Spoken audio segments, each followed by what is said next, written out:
Good evening. On this Wednesday evening, August the 26th, I'd like to welcome you to Pershing Square Free Speech Initiative Group.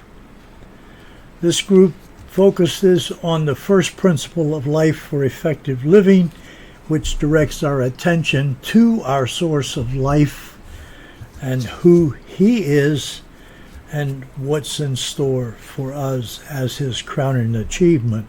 The Creator who presented it all, the entire creation, for the benefit of His crowning achievement, is not really understood by the numerous divisive and competing political, religious movements and their leadership in this era. We're created with the ability to emulate and to have a personal relationship with our senior partner in life because we are, in fact, his representatives within time and space. We're granted the ability to emulate the spiritual and eternal essence of our Creator while we perform our duties within time and space. There's a lot of trust has been placed in us, putting us in charge of the entire physical creation, land, air, and sea. The handiwork of our Father in heaven should tell us something about ourselves. And then again, we've been granted the final say, the final works necessary for perfecting ourselves in the performance of our duties. I think that's pretty significant as well. We're appointed here at this particular group to at least introduce you to the first principle of life that directs your attention to our Creator, with eventually with heart, soul, and might will be something you will be able to achieve on your own because you choose to do so. We can learn about our Creator, who is our senior partner in life. In His image and in His likeness means that you and I possess the ability to emulate our Creator's eternal and spiritual essence within our assigned realm here within the physical time and space environment. As heaven's crowning achievements, we're appointed to represent. This is something perhaps many have not understood. We're appointed to represent our Creator while we rule over the land, air, and sea creations.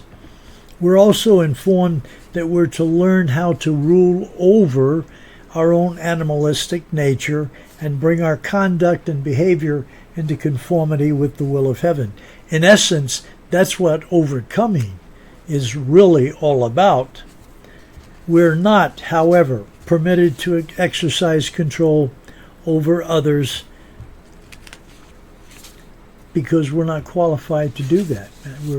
We're authorized to take care of ourselves, and our Creator, who is certainly capable of ruling over the entire creation, has chosen not to do so, but has granted you and me free moral agency and permitted us to make our decisions and choices.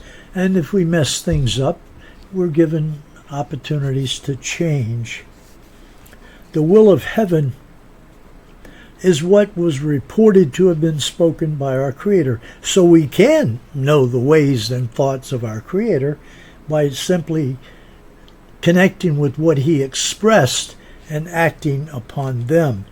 They're utterances, statements, and expressions that we embrace, if we choose to do so, embrace as personal commandments. We're free moral agents, and we're granted the ability to make our own decisions and choices. Divine instructions have been provided for our benefit, but we're encouraged to choose them, or perhaps not at this time. Should we choose them, we're encouraged to choose them as personal commandments.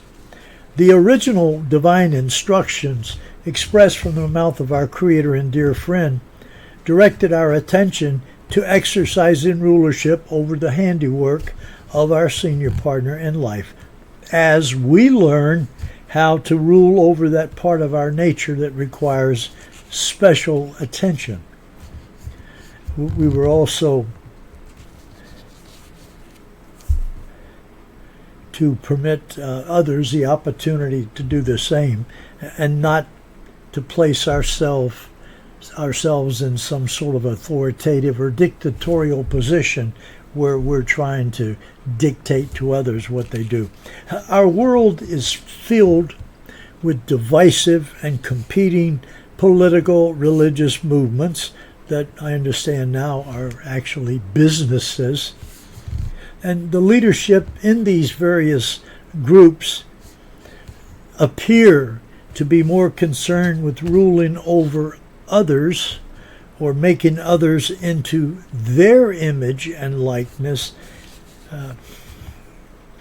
than connecting everybody with the creator of life. They seem to be more self-oriented. And the world is just filled with these groups, and we hope for the better for all of them, that someday the leadership within these opposing dictatorial groups will wise up and say, wait a minute, maybe we should try what our Creator told us to do and focus on life, creating life and refreshing life at our level, and learning to rule over ourselves. Leadership that currently occupies the numerous divisive and competing groups have separated from what was expressed by our Creator and our friend. The divisions and unhealthy competition continues to dominate the political arena of our era. Division and unhealthy competition is not good. It's not spiritual. Life is focusing on life. When we have the focus on life, we become part of life. The energy of love perpetuates life. It has nothing to do with death.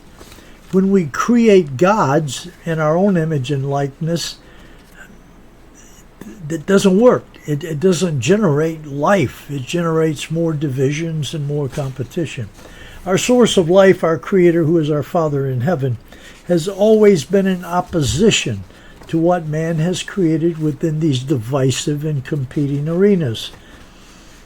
While many are convinced that man's ways and man's thoughts will provide the ultimate success in life, we only observe the continuing development of additional cemeteries, mausoleums, columbariums that are created to house the remains, the physical remains of those longing to enter into the realms of the spiritual lives that we would like to focus on.